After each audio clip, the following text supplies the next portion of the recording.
benvingudes i benvinguts a un nou vídeo, o benvingudes i benvinguts al canal. Si no em coneixíeu, soc Sílvia Mistagles i esta és del meu racó d'internet.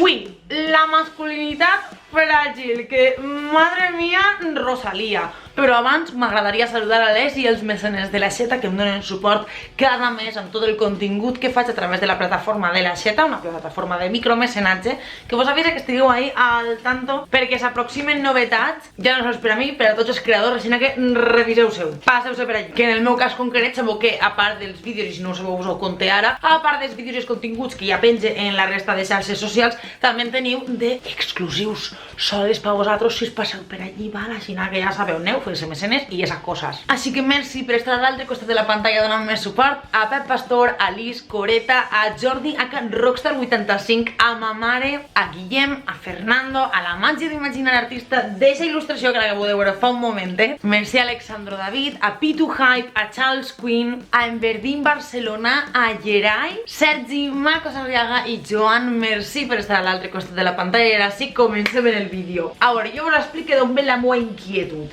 I és que últimament no paro de trobar-me cosetes per internet i per les coses que jo freqüente, ve a ser sèries i internet i ja està. Que em costa creure que estiguem al 2020, perquè hi ha coses que és com de veritat. Perquè personalment he de dir que estic molt contenta en la generació Z, de veritat estan deixant ahir una joventut normalment, saps, en la seva gran majoria molt sana, però tot això encara hi ha algunes coses que a mi personalment, puf, igual té més a veure en altres generacions que no la Z, però per si de cas, saps, generació Z molt ben agarrat el relleu de la joventut. Jo ja em retire, me'n vaig a la banca dels boomers i ja que se'n vaig més arrere, i a veure si a poc, és que me siento muy mayor. Però avui no estem així per això.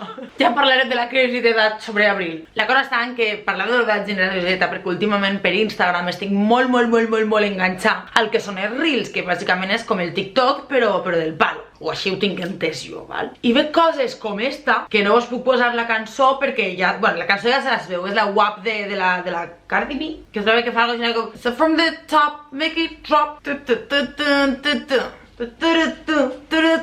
i és com, quin problema n'hi ha? Perquè clar, òbviament jo ja entenc lo de que en TikTok n'hi ha uns balls que seguir depenent de l'àudio. Si no ho sabeu, doncs ja us ho estic explicant jo també. Aquí Millennials United. I aquesta cançó té uns moviments així com molt, saps, de penetració, molt de moviment sexualitzat o relacionat amb l'acte del sexo. I he vist mogolló de TikToks, mogolló de Reels per Instagram, com el que us acabo d'ensenyar, d'eixe palo de he fet com si anara a ballar davant del meu nòvio i el nòvio ho para i és com, o que de repente el novio se senta damunt, o que tapa la càmera, o que lleva el mòbil, però algunes vegades en plan més cachondeo, altres més enfadat, i és en plan de tu gilipolles que fas tocant en el meu puto mòbil, o que fas interposant en el meu puto contingut. Que direu, Sílvia, això és masclisme de tota la fucking life. Sí, fins ahí estem tots d'acord, però això és masculinitat fràgil, perquè això li passa a molts tios que segurament, i sobretot avui en dia, com us coneguem sobretot per les xarxes socials, quan van conèixer a la seva parella creava aquest tipus de contingut per xarxes, igual penjava fotos provocatives o fotos on no tenia pràcticament roba damunt, per dir-ho d'alguna forma, m'esteu entenent? No, això no té res mal. Què passa? En el moment en què és meua, en el moment en què és la meua parella, en el moment en què li pixa al voltant, saps, li declares, saps, la meua potestat ahí, com a que mane d'ella, sí o sí. I ara pot ser provocativa, ja no pot ensenyar fotos així,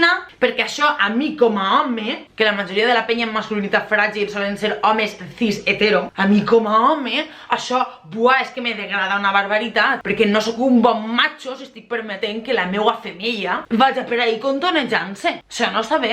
I així mateix també entraria en part, tot i que entren també altres coses com hem dit abans, el tema de controlar-li a la teua parella les amistats que té de quin sexe són, orientació sexual, etc. Així com les formes de vestir. Perquè també m'han trobat molt de TikToks, que no n'ha trobat ningú per a fer l'exemple, per a estacar-lo així, d'en ple de, ei, m'ho està preguntant pels meus tatus i anar ahí en una toalla i fer així, com si anara a ensenyar els seus tatus, però vaig portar un vestit que és un poc més xicotet que la toalla i el nòvio per darrere i el nòvio enseguida estira damunt en plan, i he vist alguna altra reacció que és com, pava, sí que té la pèl la relació que pugues tindre tu en ta casa, de veritat tu sabeu no et sona l'alarma, saps, et bota, en plan de que això ho ensenye, la penya el primer que va dir me va ser en plan de amiga date cuenta, perquè és en plan de amiga date cuenta, i no, i és en plan de no vaig a permetre que la meua femella ensenyi el seu cos per internet, i és com, en sèrio, quin problema tens, saps, d'entre cama i cama de tamany, però bueno, que s'ha passat moltes parelles i no a nivell d'ensenyar-se per per xarxes, que és una cosa que òbviament estem mamant més ara, sinó també a nivell de permetre, saps? Que n'hi ha que dir la paraula permetre,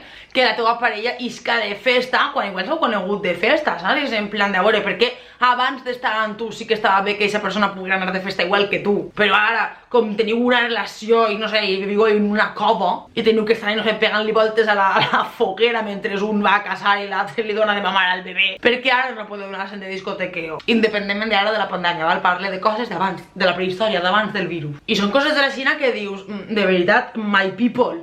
I per xarxes veus cada merda d'ixes que és en plan de...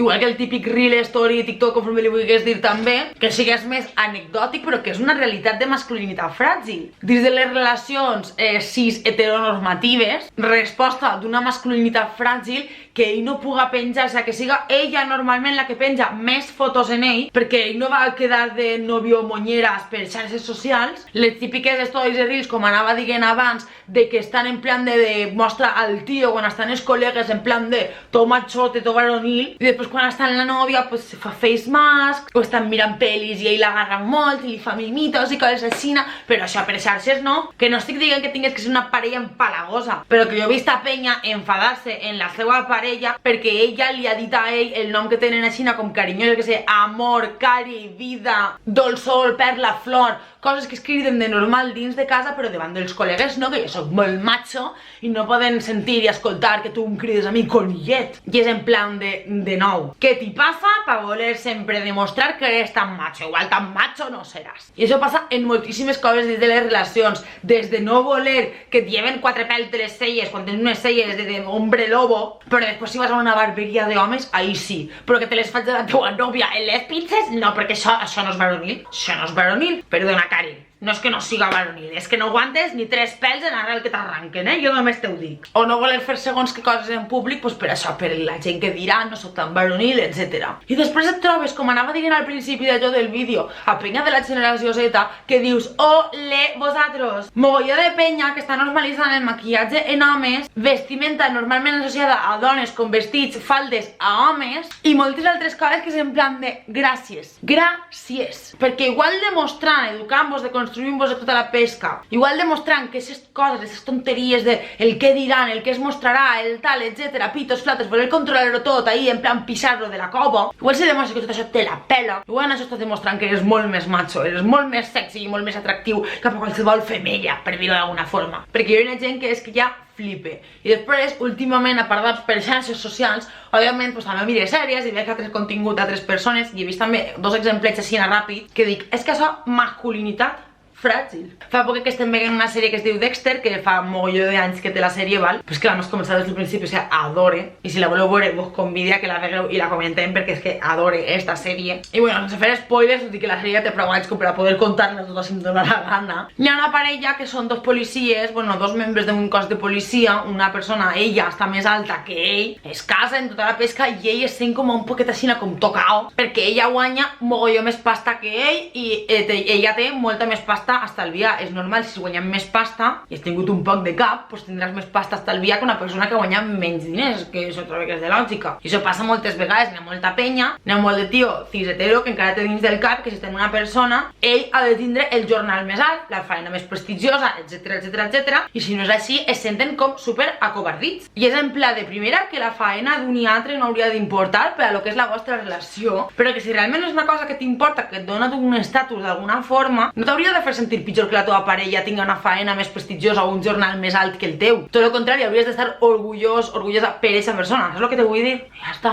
I ja per últim, per acabar, sabeu que ja us he recomanat moltes vegades que mireu els vídeos de la Dianina XL si no els vegueu ja. I ara fa poquet està de reforma, ella és una tia que conforme diu ella les coses, ella ho diu que ella és molt hortera en el tema de la decoració, etc. Ella li agrada molt el rosa, el lila, pues lo que sol associar a gustos femenins, i la penya està en plan de no, és que si decores coses de la casa així, és que el teu nòvio és un calzonazos. I és en plan de, igual al nòvio també li agrada. Igual el nòvio és prou macho com perquè li la pele si té un coixí de plomes rosa per dins de casa, si les parets de l'habitació són lila, o si té un moble ple de purpurina, per part d'exemples així super extrems, és el que te vull dir. Però de veritat, feu-se mirar aquestes coses, perquè dit jo aquestes coses, i un tio ja pot ser guapo, ja pot ser interessant, ja pot ser sexy i atractiu, que fas qualsevol d'aquestes merdes i és com atrás. De veritat, és com el que dic sempre, de que l'actitud es pot ser molt atractiva, el que una persona estiga molt segura d'ell mateix o d'ella mateixa pot ser molt atractiu això. Doncs veure un tio que la seva masculinitat perilla per la roba que tu et poses, per pintar-li els llavis o per posar-li algo de color rosa al seu voltant o per tindre actituds carinyoses que de normal teniu, honestly,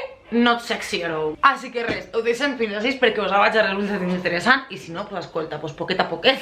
Vos recorda que teniu baix a la descripció, tant si esteu des de YouTube, com si des de la xeta, com si des d'on siga, l'enllaç a la tenda online on teniu ahí tote bag, bueno, una tote bag de moment, xapes, imants, saps? I si voleu passar-vos, però escolta, de cara a Nadal, si voleu fer algun regalet, algun detallet, algun amic invisible, el que siga, pues ahí ho teniu. I ja estaria, ens veiem en el pròxim vídeo. Ciao!